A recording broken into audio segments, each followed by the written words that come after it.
Selamat malam pemirsa, di segmen tamu hari ini saya sudah bersama dengan seorang politisi senior dari fraksi PKB. Dan saat ini beliau merupakan Ketua DPRD Kabupaten Sidoarjo periode 2024-2029. Siapa lagi kalau bukan Bapak Haji Abdillah Nasih, atau biasanya lebih akrab disapa Cak Nasih begitu ya.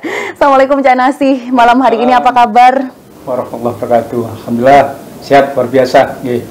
Wah, luar biasa. Cak Nasih, hari ini kita akan membahas seputar tantangan dan strategi DPRD dalam mengawasi program pemerintah daerah begitu. Tapi sebelum itu, yang justru saya pengen tanyakan adalah, ini kan Cak Nasih itu ternyata sudah terjun di dunia politik dari tahun 2014 ya? Yeah. Betul ya?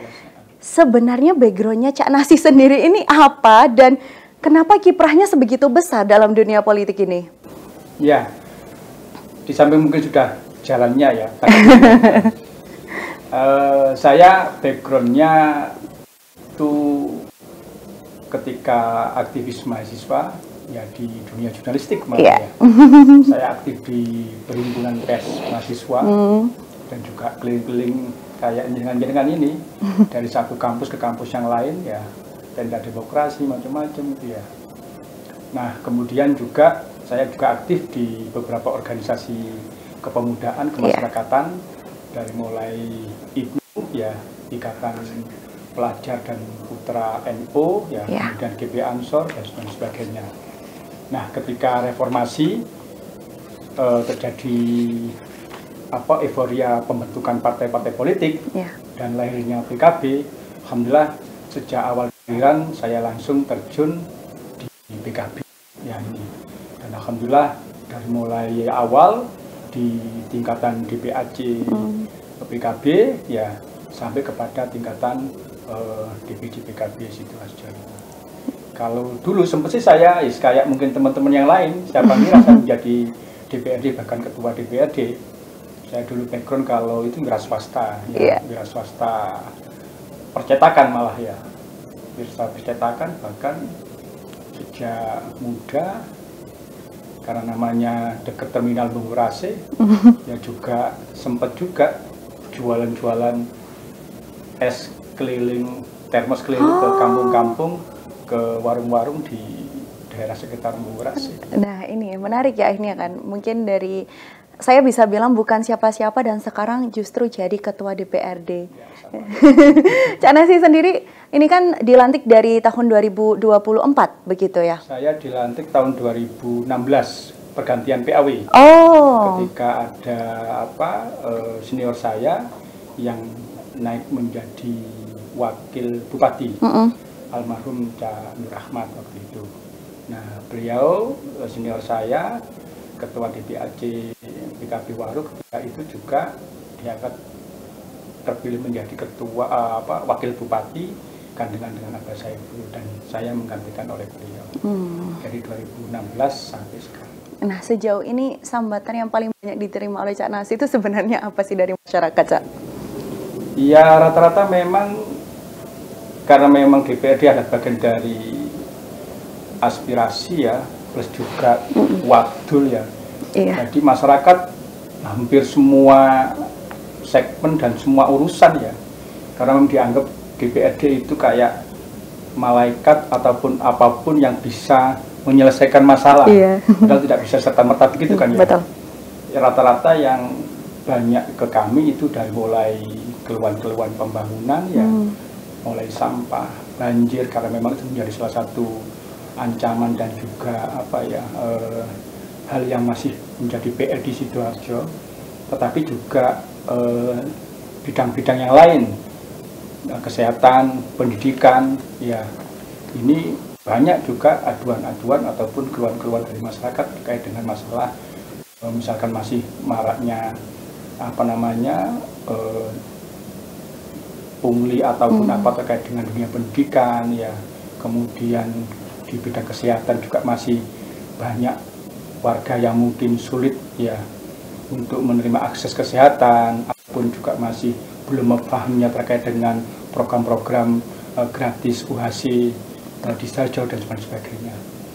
Saya pikir hampir semua sendi-sendi kehidupan di masyarakat ini, kalau memang masyarakat itu butuh saluran aspirasi ya ke kami-kami ini.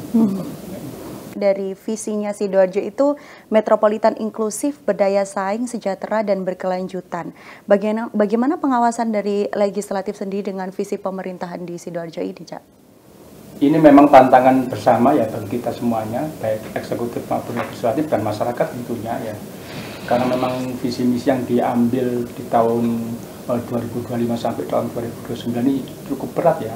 Ketika menjadi kota metropolis ya yang inklusif, maka beban pengawasan juga lebih ketat juga ya, karena otomatis konsekuensi dari metropolis di mana dari mulai percepatan pembangunan, kemudian juga beberapa PR-PR yang ada di masyarakat yang selama ini sudah bertahun-tahun mungkin terjadi kemacetan, banjir, ya sampah dan sebagainya, ini harus kita awasi betul pelaksanaannya ya, karena sudah menjadi ataupun menuju kepada metropolis ya. Sangat ironis nanti ketika Sidoarjo diinginkan menjadi kota metropolis, tetapi PR-PR mendasar semacam itu masih ada. Nah, demikian juga bagaimana kesetaraan ya di Sidoarjo, kemudian juga terkait dengan pemahaman yang sama terkait dengan inklusi, kemudian toleransi, ya kesetaraan antara anak-anak yang mungkin harus punya kesempatan yang sama, baik di kesehatan, di pendidikan dan semuanya, ini harus semuanya menjadi bagian dari kami untuk sehingga eksekutif ataupun pelaksanaan dari semuanya itu di APBD harus betul-betul dimaksimalkan, dan insya Allah kami akan mencoba untuk memaksimalkan itu sesuai dengan peran fungsi kami. Cak Nasi, apakah kemudian masih ditemukan perbedaan perlakuan ya untuk anak-anak tadi yang sempat di-mention begitu di Sidoarjo sendiri? Kenyataannya masih cukup ya, sering terjadi juga ya. Contoh di bidang kesehatan saja, kita masih hari ini dapat laporan kejadian yang sempat viral ya. Ada warga kita yang masih diperlakukan tidak adil, ada penahanan KK ya, kemudian juga BPJS yang tidak bisa otomatis berlaku padahal kita sudah UHC. Ada juga masyarakat miskin yang datang ke vaskes-vaskes ataupun sarana-prasarana kesehatan kita masih ditanya ini ikut umum ataupun BPJS. Logikanya semua itu tidak boleh terjadi. Nah, tidak boleh ada perbedaan apakah saya ini pakai umum ataupun pakai BPJS, tidak boleh. Semua warga Sidoarjo yang berKTP Sidoarjo, kemudian juga apalagi dia kelas 3, saya yakin punya hak untuk mendapat layanan kesehatan gratis ataupun sama dengan yang lain. Betul, kalau misalnya kita membahas seputar kesehatan itu kan kemarin sempat viral ya di Candi Pari, Porong Sidoarjo begitu kan. Ada kakak yang kemudian tadi sempat dijelaskan juga oleh Cak Nasi gitu. Sebagai legislatif, apa yang dilakukan kalau menemukan case seperti itu, Cak?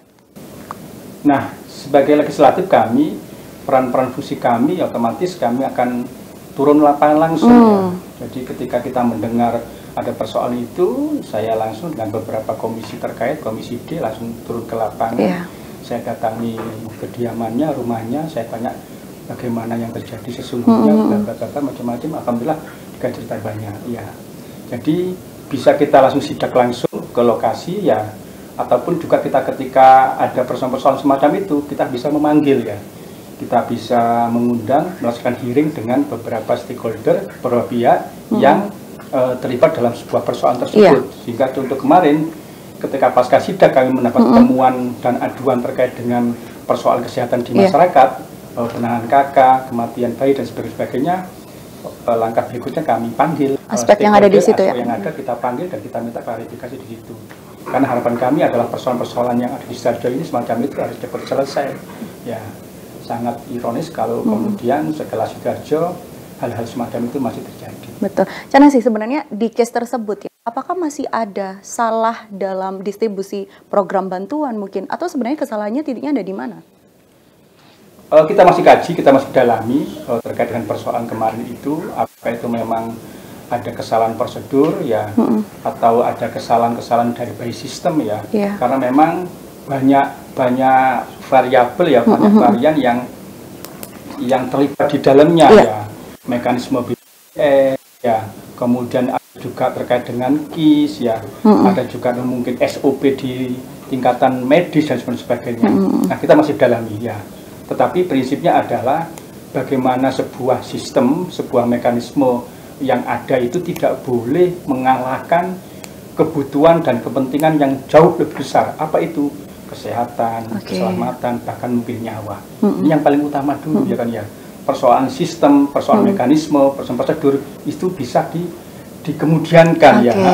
Tapi yang paling utama adalah bagaimana aspek-aspek keselamatan, kemudian kesehatan dan nyawa yang paling utama. Masih terkait dengan kesehatan, apakah kemudian infrastruktur di Sidoarjo sendiri itu sudah cukup memadai untuk memastikan keamanan dan kenyamanan bagi masyarakat di Sidoarjo? Sebenarnya alhamdulillah ya, untuk sarana prasarana di kesehatan sudah cukup ya. Kita sudah memiliki 2 RSUD ya kan ya, Sibas sama Notopuro. Kemudian puskesmas ya, walaupun memang secara koefisien masih kurang ya, tetapi sudah kita hampir punya 32 sekian puskesmas, belum lagi tersebar klinik-klinik swasta yang sudah sangat besar sekali ya. Nah, tetapi persoalannya adalah bukan sekedar sarana prasarana, tetapi bagaimana mindset ya kan ya, pemahaman kepada seluruh pegiat ataupun pelaksana kesehatan ini untuk mengutamakan dari sisi layanan kemanusiaan ya, tidak sekedar bagaimana klinik-klinik mereka, sarana prasarana mereka itu hidup, itu tidak sekedar itu, tetapi sisi kemanusiaan, sisi tadi itu saya katakan lebih baik ke penyelamatan kepada masyarakat, ini yang paling utama dulu ya. Kudu ono nilai pengabdiannya lah kan ya kan ya, kemanusiaannya daripada hanya mengutamakan sisi yang lain. Tetapi tetap kami di DPRD selaku fungsi kontrol ya, fungsi penganggaran juga. Nah, tetap kami upayakan ya, memaksimalkan peran-peran dan sarana-sarana di bidang kesehatan yang mungkin masih kurang ya. Ini tetap kami maksimal. Kenyataannya di lapangan juga masih banyak di tenaga kesehatan, kader kesehatan yang masih minim ya kan ya, dari sisi perhatian masyarakat. Sehingga di kami di DPRD setiap saat ketika terjadi pembahasan penganggaran, kami selalu dorong kepada eksekutif untuk menganggarkan ya, mengalokasikan anggaran untuk kepentingan tenaga kesehatan, kader kesehatan, maupun istilahnya sarana prasarana kesehatan yang ada di masyarakat. Nah, kalau di Sidoarjo sendiri, Cak Nasi, anggaran itu prioritasnya untuk apa saja? Macam-macam ya. Prioritas anggaran ataupun prioritas pembangunan ini tergantung dari arah kebijakan tiap tahun ya. Nah, tahun 2025 ini arah pembangunannya itu adalah diprioritaskan kepada infrastruktur, bukan infrastruktur. Kemudian yang kedua juga diarahkan kepada menurunkan angka kemiskinan ya. Juga diarahkan kepada menurunkan angka tingkat pengangguran terbuka, sama industri jasa, sama industri logistik ya. Tergantung RPJMD-nya yang tahun pertama tahun kedua tahun ketiga lainnya. Kebetulan tahun ini, tahun 2025 ini diarahkan setidaknya di 4 hal tersebut. Tahun 2025 ini banyak infrastruktur yang sudah mulai terbangun ya. Tetapi tetap kami sebagai DPRD, ya namanya DPRD, tukang awas-awas ya, kudu ya apa carane ya, pengangguran terus bisa menurun ya kan ya, kemiskinan terus bisa menurun ya, seluruh infrastruktur ya kan ya, industri semua bisa dimaksimalkan. Pemirsa, tentunya masih banyak yang ingin saya tanyakan kepada Cak Nasi, tetaplah bersama kami di Pojok Pitu.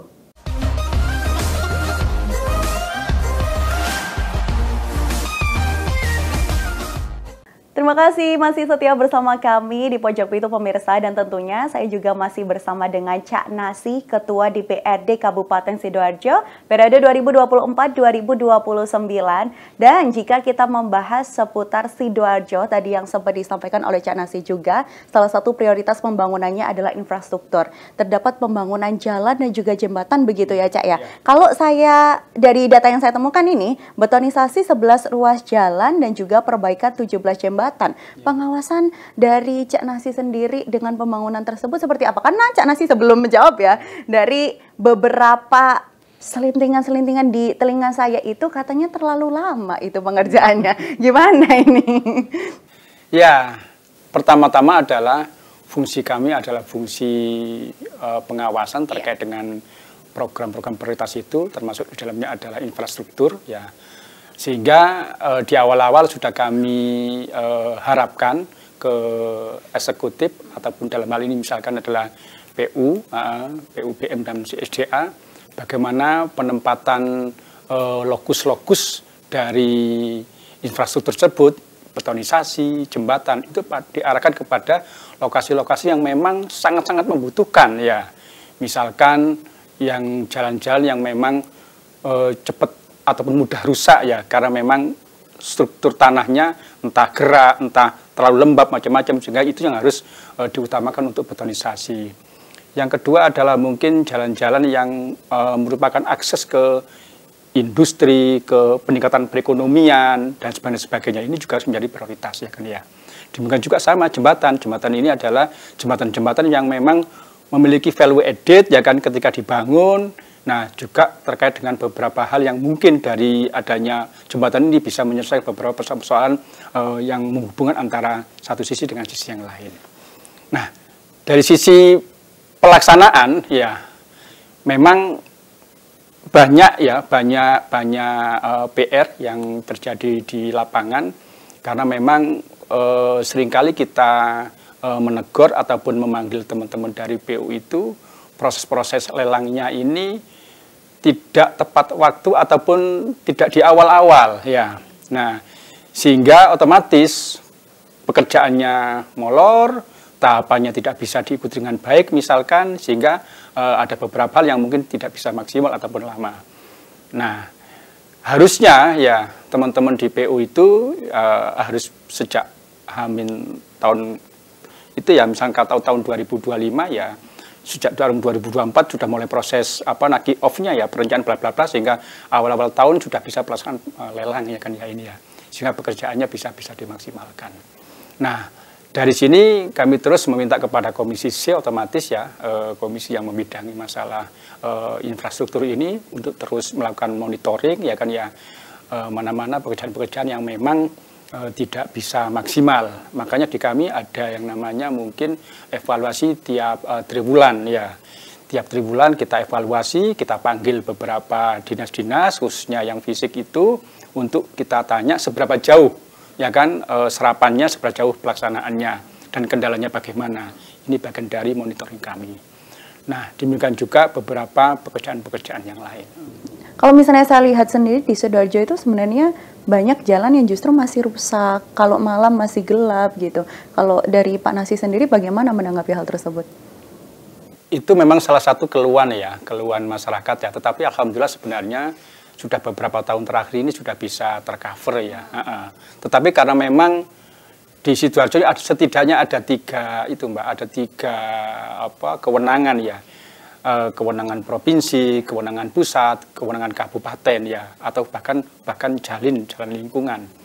Nah, kadang-kadang kalau itu yang terjadi di kewenangan ataupun jalan-jalan pusat atau provinsi, ya kita nggak bisa apa-apa kan ya. Biasanya kita mungkin sama membengok ke pusat ataupun ke provinsi dan dikejakno ataupun yang dibersihkan dibetulin lah.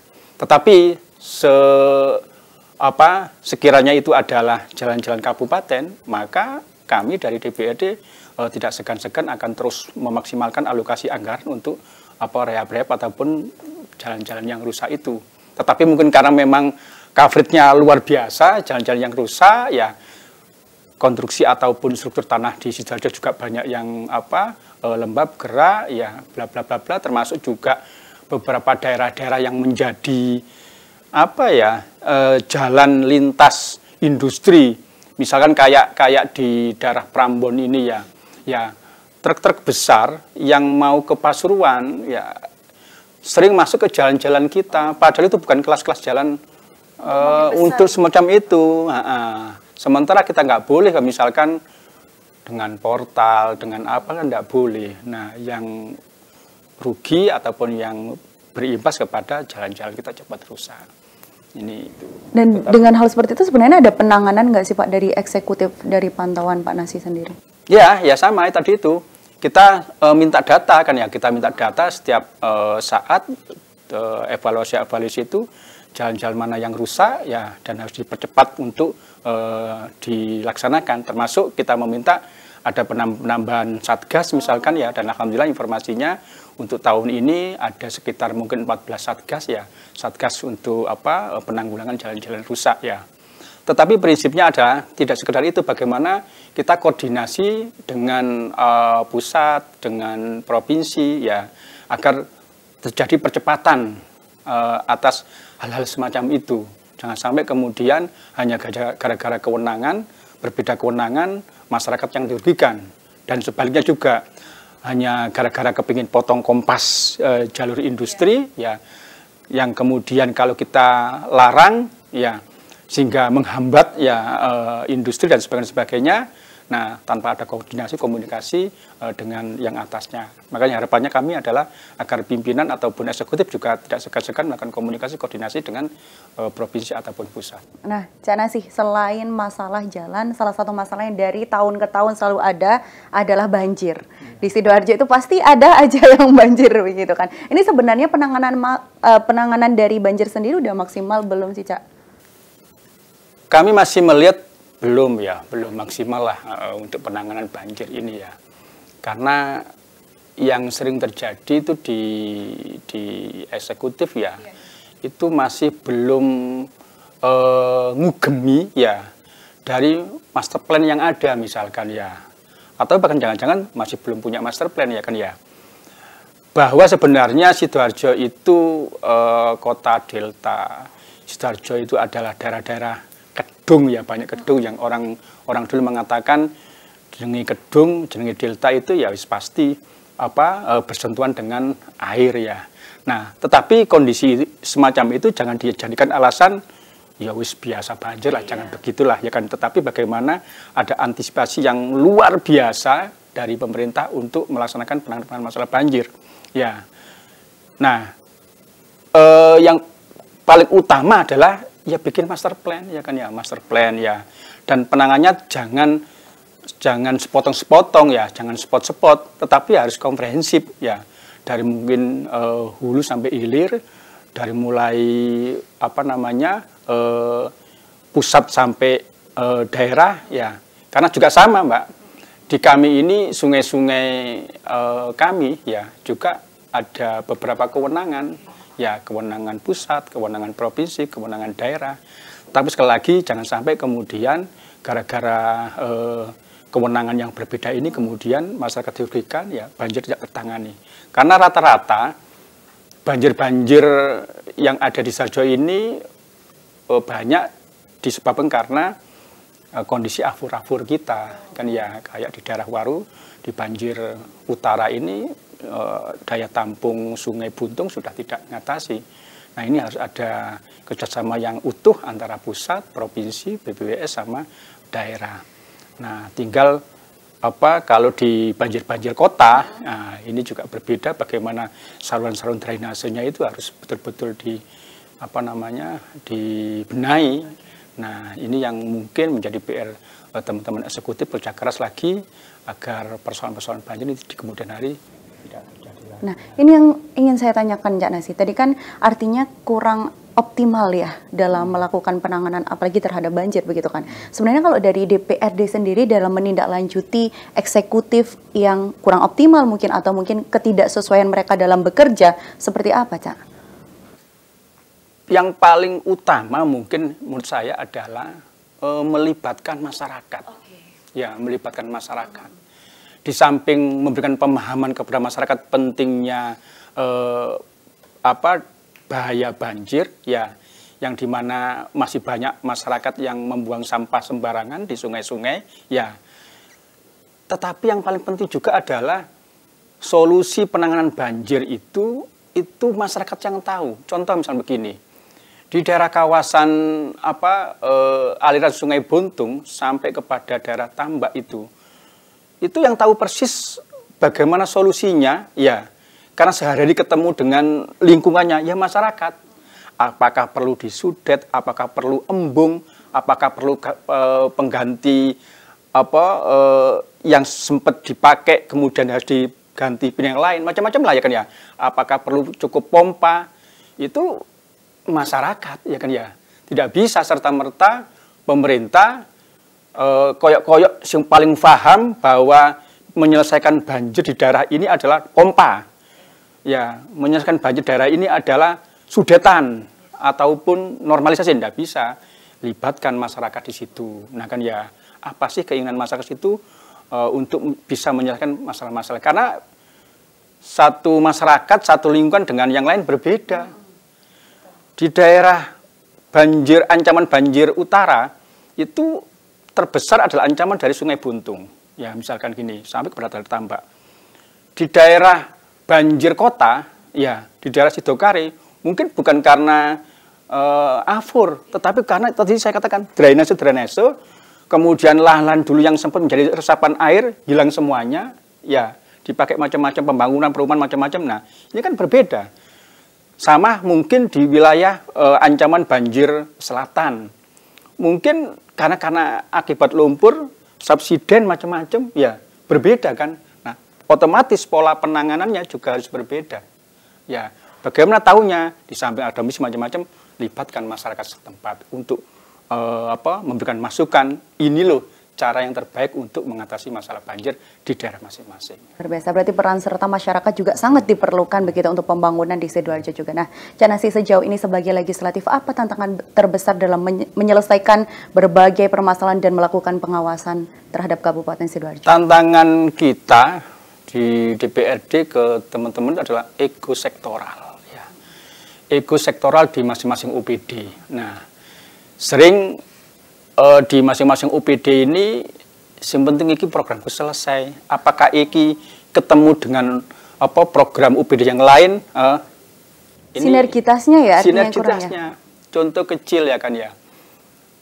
Kadang-kadang satu space misalkan di pojok jalan, ya perlu ada pembenahan dari mulai drainasenya, kemudian trotoarnya, PJU-nya, tamannya. Ini kan kewenangan beda-beda. Taman ngomong di LHK, ya kan ya. Trotoar ngomong di SUB, ya kan ya. Kemudian mungkin salurannya ngomong SDA ataupun SDM, ya, PUBM. Tetapi ini kalau tidak ada sinkronisasi, ya hanya mengandalkan ekosektoral, ya gak dadi dandanan, ya kan ya. Nah ini harapan kami adalah bagaimana masing-masing asisten terutama yang membidangi hal semacam ini menjadi panglima, ya menjadi libero, ya sebuah permainan ini playmaker untuk mensinkronkan seluruh UPD-UPD yang ada itu untuk melepaskan ekosektoral dan membuat satu kesatuan program yang ketika itu memang dibutuhkan sama-sama. Nah, di tengah banyaknya persoalan yang ada di Sidoarjo begitu ya Cak Nasi, bagaimana harapannya untuk Kabupaten Sidoarjo tercinta? Silakan boleh disampaikan. Harapan kami, ayo pertama bangga Sidoarjo dulu, ya. Nek wis merasa bangga Sidoarjo, otomatis kita sama-sama punya rasa ya apa carane nyengkuyung bareng-bareng sehingga Sidoarjo ke depan lebih baik, lebih maju, dan lebih martabat. Itu kuncinya. Bangga sebagai warga Sidoarjo. Insya Allah dengan kebanggaan ini Allah akan menurunkan kemudahan-kemudahan dalam menggunakan pembangunan yang ada di Sidoarjo. Luar biasa. Terima kasih banyak Cak Nasi. Dan luar biasa perbincangan kita kali ini pemirsa bersama dengan Bapak Haji Abdullah Nasi. Dan tentunya semoga apa yang dilakukan oleh legislatif memberikan dampak yang baik bagi masyarakat khususnya yang ada di Kabupaten Sidoarjo. Dan pemirsa masih ada informasi menarik lainnya, jadi tetaplah bersama kami di Pojok Pitu.